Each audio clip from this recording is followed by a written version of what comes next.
설날을 지내고요.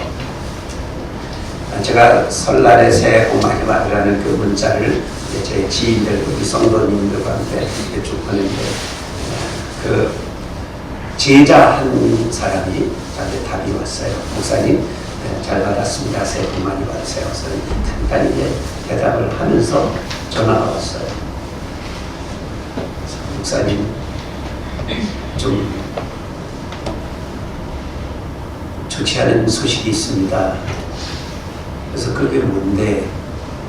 여러분, 그 제자는요, 우리 포도원교회가 창립한 지 그 첫 해에, 원년, 28년 전에, 그러니까, 그때에 우리 교회에 출석했던 그 당시 중학교 1학년, 그래서 한 17명의 그 남자 친구들이 있었거든요. 그 당시 중학교 1학년이니까 지금은 42살이라고 잘 커서 한 28년 후에 잘 커서 지금 성인이 돼서 다 결혼을 해서 자녀들을 거느리고 어엿한 직장살이 열심히 인생을 살아가는 친구들이었습니다. 갑자기 암흑의 이름을 대면서 목사님, 그 친구가 그만 세상을 떴어요. 어제 떴다는 거야. 제가 놀랬죠. 그 친구는, 그 세상을 떴다는 그 친구는 마치 유도 선수 같아요. 굉장히 이렇게 몸이 단단해 보이고 건강미가 철철 넘쳐 보이고 정말 힘이 센 친구였습니다. 건강이라면 전혀 걱정할 이유가 없어 보이는 그런 친구였습니다. 여러분 기억하실지 모르지만 우리 포도원교회가 이쪽 이정골로 이사할 때 이사짐 센터를 찾다가 그 친구, 세상 떠났다는 그 친구가 이사짐 센터 업을 하고 있어서 이것 좀 해다오 해서 저희 아파트에 있는 집을 이정골역으로 운송한 이사짐 센터까지 하고 있던 친구였습니다. 근데 지금도 그 업을 계속 하다가 모르겠어요. 갑자기 추워진, 굉장히 추웠잖아요. 며칠 전에. 그래서 어떤 그 날씨와 그 과로 상태가 겹쳤나 하는 생각을 하면서 좀 많이 아팠습니다. 문상을 장례식장에 갔다가 오면서 제 아내와 함께 너무 슬프고 아픈 마음에 참 우리 이 친구들이 교회를 떠나서 각각 사회생활하면서 이렇게 어른이 되었는데 그동안에 우리가 교회로 좀 인도할 걸 열심히 인도해서 그냥 우리 교회 성도의 삶을 함께 살고 그 구원의 확신이 한 굳건히 있었다면 그 채로 그래도 하나님 나라에 갔다면 얼마나 좋을까. 안타까움을 가졌습니다. 어제 장례식이 끝났죠. 인생의 일을 알 수가 없다 하는 걸 다시 깨닫게 되는 순간이었습니다. 유명한 경제학자 존 갈브레이드 교수는 이 현대를 가리켜서 불확실성의 시대라고 말했습니다. 근데 여러분, 존 갈브레이드라고 하는 세계적으로 유명한 경제학자가 말했다고 해서 이 시대가 그렇게 불확실성의 시대라고 깨달아졌습니까? 아니에요. 저는 그 양반이 그런 책을 썼든지 안 썼든지 이 시대가 옛날이나 지금이나 언제나 우리는 불확실한 삶에 살고 있습니다. 그걸 몰라요. 가끔 이 대표 기도하시는 성도님이 여기 나와서 기도하실 때 이렇게 기도하시는 것도 들었어요. 지금 드리는 이 예배가 내 인생의 마지막 예배처럼 그렇게 여기고 열심히 살게 해주십시오. 맞는 말씀이었습니다. 정말 이 예배를 끝나고 우리 또 한 주간에 여기서 볼 수 있을지 어떨지 우리 인생이 알 수가 없는 그 현실 속에 살고 있죠. 그러면 이런 삶을 사는 우리에게 앞으로 또 이제 오늘이 1월 마지막 주일이고 다음 주에 2월 첫 주일로 이제 앞으로 남겨진 11달 11개월을 어떻게 살아야 할지 2023년 11개월에 여러에서 어떻게 살아야 좋을지 바로 오늘 읽어주신 이 성경 말씀은 우리에게 해답을 들려주고 있습니다. 오늘 말씀은 예수님의 아기 시절의 이야기입니다. 예수님의 육신의 부모가 그 아기이신 예수님을 데리고 죽음을 피해서 그 불확실하고 그 불안한 인생길을 천사의 인도에 따라서 이렇게 여행 끝에 안정하게 되는 과정을 그린 내용이죠. 여러분, 예수님 탄생하셨을 때 우리는 하나님의 아들이 오셨다고 성탄을 지내고 막 선물을 주고받고 카드를 보내고 문자를 주고받고 하잖아요. 그런데 예수님 탄생하셨던 그 순간에 진짜로 예수님이 오셨다고 기뻐하고 환영했던 사람이 몇 사람이죠? 들판에서 양을 치던 목자들이에요. 목자들이 뭐 10사람이 됐는지 뭐 얼마인지 모르지만 뭐 그쯤 됐겠죠. 많아봤자. 그 들판에 목자들이 천사가 하는 이야기 듣고 야 가보자 해서 왔어요. 또 있죠. 그 다음엔 동방의 박사예요. 뭐 누구는 3사람이니 뭐 이렇게 말을 하지만 인원은 알 수 없지만 많아봤자 거기도 동방의 박사도 한 10명 이내겠죠. 많아봤자.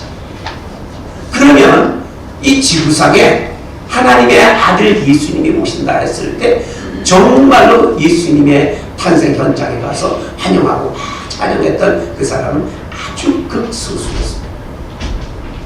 그럼 반대자는요? 반대자는 엄청나죠. 그냥 반대가 아니에요. 그냥 싫어라 뭐 그런 게 있어 이게 아닙니다. 그 당시에 헤롯이라는 왕이 자기가 아닌 다른 왕이 태어났다 이 소리를 듣고 군인을 풀어요. 지금부터 이 애기 난 집에 다니면서 2살 아래짜리를 전부 다 죽여요. 그 2살 아래짜리 애들 다 죽이다 보면 지금 태어났다는 그 애기도 죽겠지. 이랬던 왕이에요. 자, 이렇게 반대를 받으면서 살벌한 그 피바람을 이제는 어떻게 피했을까요? 그때에 예수님의 부모 요셉에게 나타났습니다. 꿈에 천사가 빨리 도망가라. 여기를 빨리 피해라. 그래서 피했던 곳이 어디냐? 걸어서 저 남쪽 이제 이스라엘을 떠나야 돼요. 왜? 이스라엘 안에는 그 헤롯이 풀어놓은 그 군인들이 지금 지키고 있으니까. 그래서 그 나라를 피해서 저 밑에 있는 애국 땅, 지금 이집트예요. 그 아프리카 북단까지 피신해서 거기서 숨죽이며 살았습니다. 한 3, 4년 살았어요. 예수님이 지금 이 아장아장 걸으시던 그 3~4살쯤의 애기 시절에 어느 날 오늘 읽은 말씀 19절에 헤롯이 죽은 후에 주의 사자가 애굽에서 요셉에게 현몽하여 이르되 예수님 3~4살쯤인 어느 날 천사를 하나님께서 보내셨습니다. 요셉에게 보내십니다. 요셉에게 보내셔서 말씀하신 거예요. 20절에 일어나 아기와 그의 어머니를 데리고 이스라엘 땅으로 가라. 아기의 목숨을 찾던 자들이 죽었느니라. 헤롯이 죽었어. 헤롯과 그의 가족이 죽었어. 이제 됐어. 그 기쁜 소식을 전해주신 거죠. 그래서 요셉이 이렇게 순종했어요. 21절에 요셉이 일어나 아기와 그의 어머니를 데리고 이스라엘 땅으로 들어가니라. 다시 이제 국경선을 이제 고국 쪽으로 옮겨갔습니다. 보통 이 이집트에서 이스라엘 그 경내까지 걸어서는 약 40일 정도 걸리는 거리였습니다.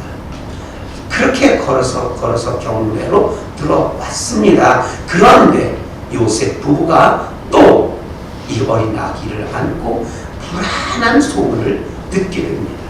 그 불안한 소문이 뭐예요? 22절에 보면 그러나 아켈라오가 그의 아버지 헤롯을 이어 유대의 임금됨을 듣고 거기로 가기를 무서워하더니.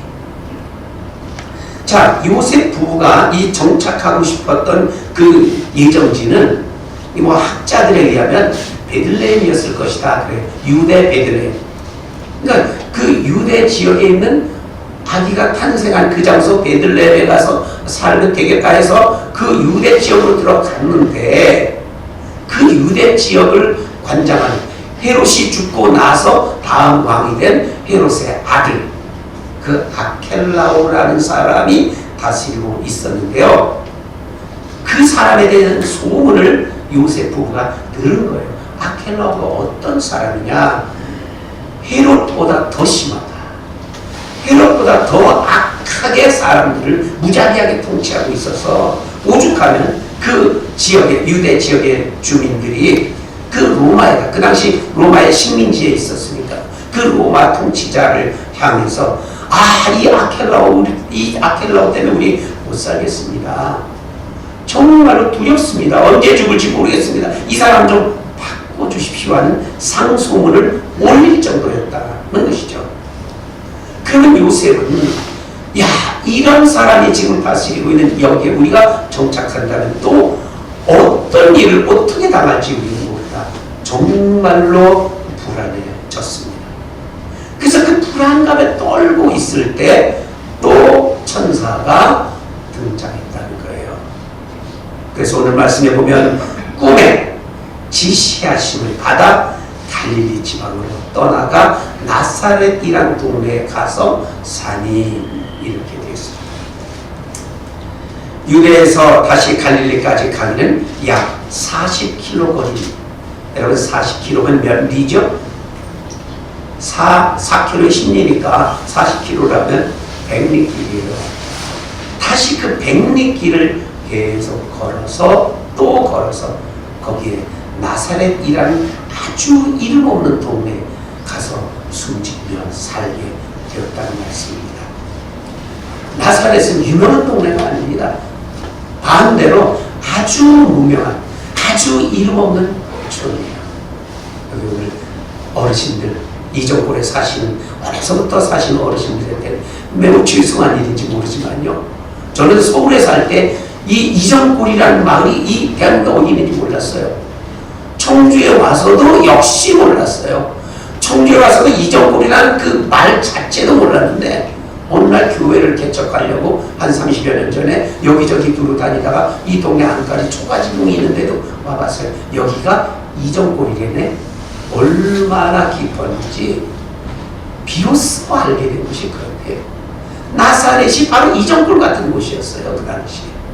그래서 성경 어디를 봐도 나사렛에서 무슨 정치적인 유명한 사건이나 뭐 선지자가 거기서 외쳤거나 뭐 나사렛에서 무슨 다윗이 들려서 뭐 물을 마셨거나 이거 일절 없습니다. 아예 성경에는 이 나사렛에서 어떤 일도 언급이 되지 않은, 다만 선지자가 앞으로 하나님의 아들이 태어나면 나사렛 사람이라 일컬음을 받을 것이야 그 한마디가 있을 뿐인 아주 무명촌이었습니다. 그런데 바로 그런 곳의 사람들도 오늘 읽은 말씀을 보면 이는 선지자가 하신 말씀에 나사렛 사람이라 칭하리라 하심을 이루려 합니다. 비록 힘겨운 과정을 거쳐 그렇게 정착한 것이 모두 하나님의 뜻이었다. 그리고 그 하나님의 뜻을 요셉 부부는 바로 그 말씀에 순종하면서 살았다는 겁니다. 여러분, 이것은 오늘 우리에게 무엇을 가르치고 있습니까?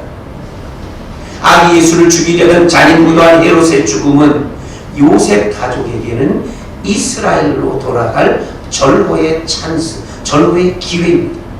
아주 기쁜 소식입니다. 복음 중에 복음입니다. 헤롯이 죽었어? 그럼 됐네. 이런 이야기입니다. 그런데 이 정보를 요셉이 새까맣게 몰라요. 지금처럼 텔레비가 있는 시즌이 아니잖아요. 분명하게 그 복된 소식을 모르고 있던 요셉에게 하나님은 천사를 꿈에 보내주셔서 가르쳐 주셨습니다. 여러분 잘 들으세요. 지금도 우리가 모르는 복된 소식이 이 세상 어딘가에서 일어나고 있습니다. 어디선가 기쁜 일이 벌어지고 있어요. 또 우리하고 분명히 같은 일이에요. 우리와도 상관 있는 아주 좋은 일.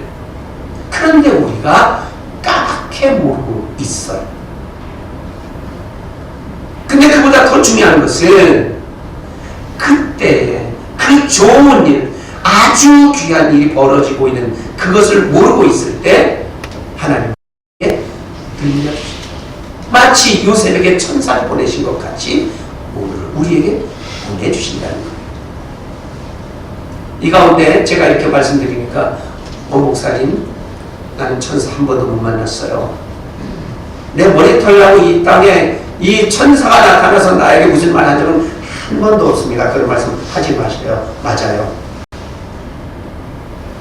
그러나 여러분 천사보다 더 중요하고 분명한 그 신문꾼 기쁜 소식의 메시지를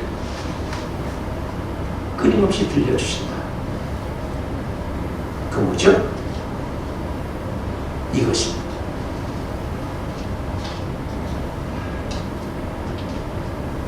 천사의 음성보다 훨씬 더 빠르고 정확하고 분명하게 기쁜 소식을 들려주는 성경의 말씀.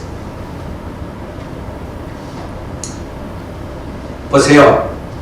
천사는 그 존재가 하나님이 너 가라. 너 제 꿈속에 가서 이 말 전해해서 보낸 거잖아요. 그럼 우리한테는 왜 안 보내시는 거예요? 이 천사를 부리는 그 존재가 하나님이시잖아요. 성령이시잖아요. 천사는 성령의 심부름꾼입니다. 이걸 반대로 말하면 성령은 천사의 주인이에요. 그럼 성령께서 천사보고 너 비켜. 내가 직접 말할게. 어디에다? 여기에다. 이렇게 해서 각각의 손에 들려줬어요. 그 당시에 요셉에게 천사를 보내신 이유는 그때는 이게 없었어요. 그 성경 시대에 활동했던 글을 쓴 것이 성경이기 때문에 성경 시대에 살았던 사람들의 손에는 성경이 들려지지 않습니다. 이 직접계시 그렇게 해요. 요새는 그럴 이유가 없어요. 성경에서 뭘 말하느냐, 어떻게 말씀하시느냐. 그래서요, 우리가 보통 성령 충만, 저도 성령 충만 받기를 바랍니다. 여기 우리 반주자님, 서장로님, 저 뒤에 앉아 계신, 저 유아실에 계신 모든 분이 다 성령 충만 받아야 됩니다. 그런데 저는 여러분 우리 모두는 성령 충만하다고 말하고 싶어요. 왜? 이게 있죠. 존 칼빈이라는 이 신학자가 그렇게 말했어요. 성령 충만은 곧 성경 충만이다. 창세기 1장 1부터 계시록 끝장 끝절까지 모두 성령께서 하고 싶으신 말씀을 다 여기에 담아서 우리에게 주셨습니다. 이것을 사모하고 이 말씀대로 사는 한 우리는 성령 충만한 사람. 이 세상의 모든 해답은 성경에 쓰셨습니다. 여기서 답을 찾아요. 좀 전에 우리 서장님께서 광고 말씀하셨습니다. 자, 이제 기초 성경 공부만 앞으로 계획을 세워서 이제 적절한 구체적인 시간을 만들기로 했습니다. 부흥회를 하는 마음으로 제가요, 담임목사가 자, 1년에 한 차례씩 부흥회를 좀 했으면 좋겠는데 이거 그동안에 코로나 때문에 한 2, 3년 동안 그런 걸 갖지를 못했어요. 이제 곧 마스크가 벗겨집니다. 이제 이런 걸 해도 될 어떤 찬스가 왔다. 그럼 제일 먼저 부흥회부터 해야지 하는데 어떤 부흥회냐? 말씀.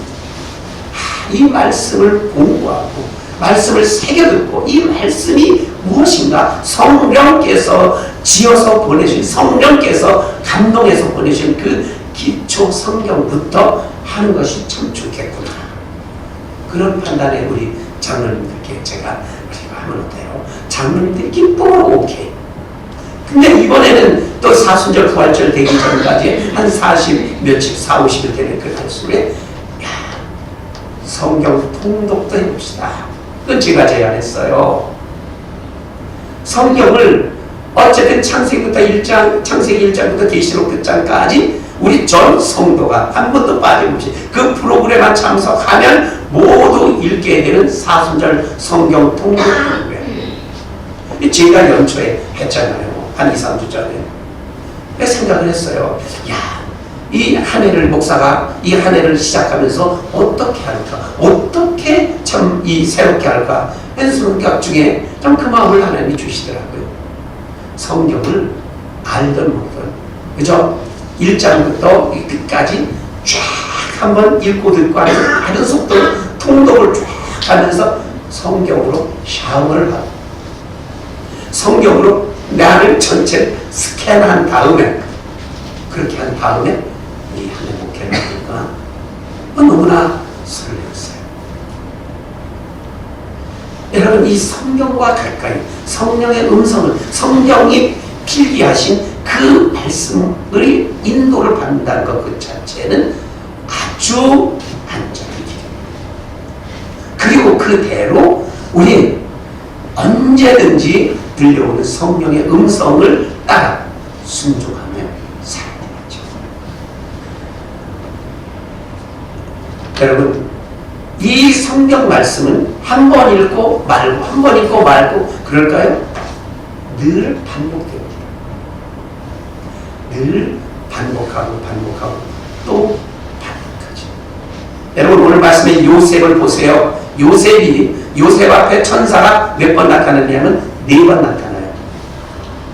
언제나 처음이냐? 자기가 지금 약혼을 했어요. 근데 어느 날 보니까 결혼도 안 했는데 자기랑 어떻게 한 일이 없는데 들리는 소문에 임신한 소식이 들려옵니다. 야, 이거 내가 잘못된 여자를 만났었구나. 끊어야지. 나 조용히 끊어야지 하고 조용히 끊어야지 하고 생각하던 그 밤에 첫 번째로 천사가 나타납니다. 너 마리아 데려오기를 무서워하지 마. 그거 나쁜 이렇게 이상한 짓 아니야. 성령이 하시는 일이에요. 그때 한번 됐죠. 그리고 그 두 번째는 아기를 낳았어요. 예수님이 탄생하셨어요. 그리고 동방의 박사들과 목자들이 와서 막 경배를 드리고 갔습니다. 그때에 헤롯이 아기를 죽이겠다고 전국의 2살짜리 아기를 향해서 칼바람을 일으킬 때 그다시 또 천사가 요셉에게 나타난 것이죠. 내 아기를 데리고 빨리 여기를 피신해라. 두 번째죠. 그래서 애굽에 가서 예수님이 서너 살 되실 때까지 살고 있을 바로 그때에 오늘 말씀입니다. 천사가 나타난 꿈에 헤롯이 죽었다. 가도 된다. 근데 가다가 보니까 이제 또 아켈라오라는 그 사람이 또 다스리는데 겁나서 두려워할 때에 다시 지시하십니다. 꿈에 지시하심을 받아 갈릴리 나사렛으로 갔다. 4번입니다. 여러분, 이것은 오늘 하나님이 우리를 다스리시는 방법입니다. 우리의 인생의 굽이기에 언제나 성경을 통해서 지시하십니다. 요셉에게 4번 천사가 나타났다면 우리에게는 1분 1초마다 매 순간순간 언제든지 이 성경을 통해 주님의 음성을 들을 수 있게 하셨습니다. 이 성경 하나로 든든히 우리는 안심하고 다녀도 됩니다. 여러분, 좀 전에 우리 서장님 광고도 하셨습니다. 오늘 오후부터 우리 목사님께서 이제 창세기부터 쭉 강의를 하실 것입니다. 맞아요. 제가 어제 그 강의 준비를 하면서요, 가슴이 설레요. 이야, 이 목사, 저도 성도잖아요. 나도 인간이잖아요. 이것을 준비하는데 내가 이런 사람이었다니 다시 소름이 끼치는 거예요.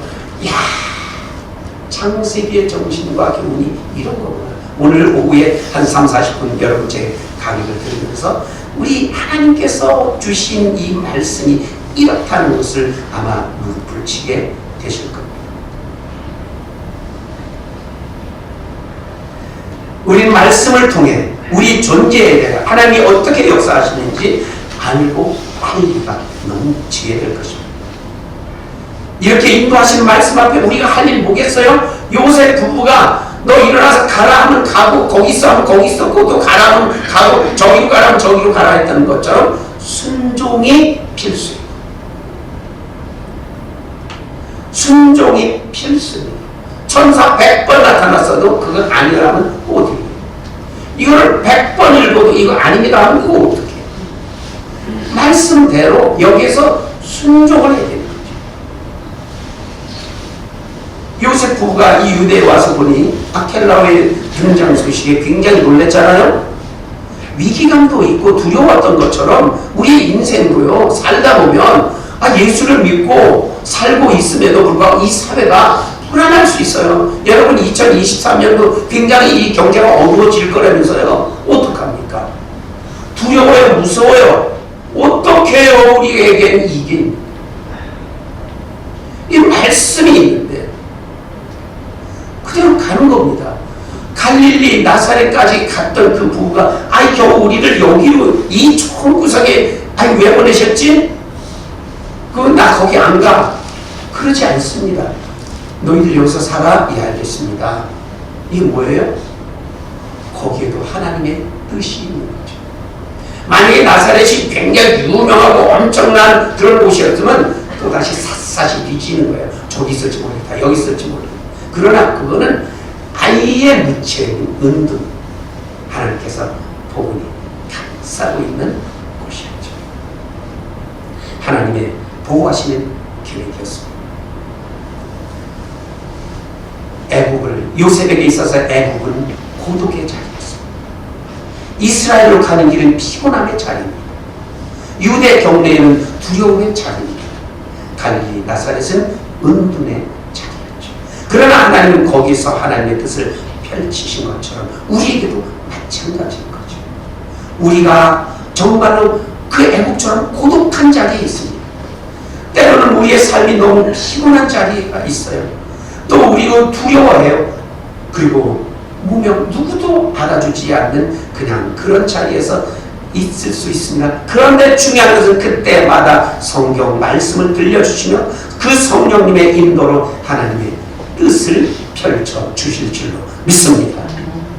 우리가 비록 유명하지 못해도 가난하고 아파도 어떤 상황도 그 성경 말씀을 통해 들려주신 하나님의 뜻을 믿고 기다릴 때, 순종할 때 하나님 우리를 그렇게 그 부부를 인도하신 것처럼 인도하여 주실 줄로 믿습니다. 거기에 우리를 향하신 하나님의 계획이 있음을 깨달아 그렇게 순종하며 사는 것이 답일 줄 믿습니다.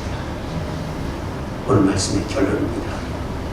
애굽에서 나사렛까지 오늘 말씀의 제목. 요셉 부부에게 애굽에서 나사렛까지처럼 우리의 삶은 어디부터 어디일까요? 제대로 된 답이 없는 것 같지만 끊임없이 일깨워 주시는 주님의 음성에 귀를 기울이는 바로 거기에서 답을 찾아가며 하루를 주님과 동행해야 합니다. 끊임없이 들려오는 성령의 음성에 귀를 기울이며 열심히 살아가는 것이 답입니다. 앞으로 펼쳐질 우리의 인생길에도 그렇게 살게 여러분 저와 함께 약속합시다. 기도하겠습니다.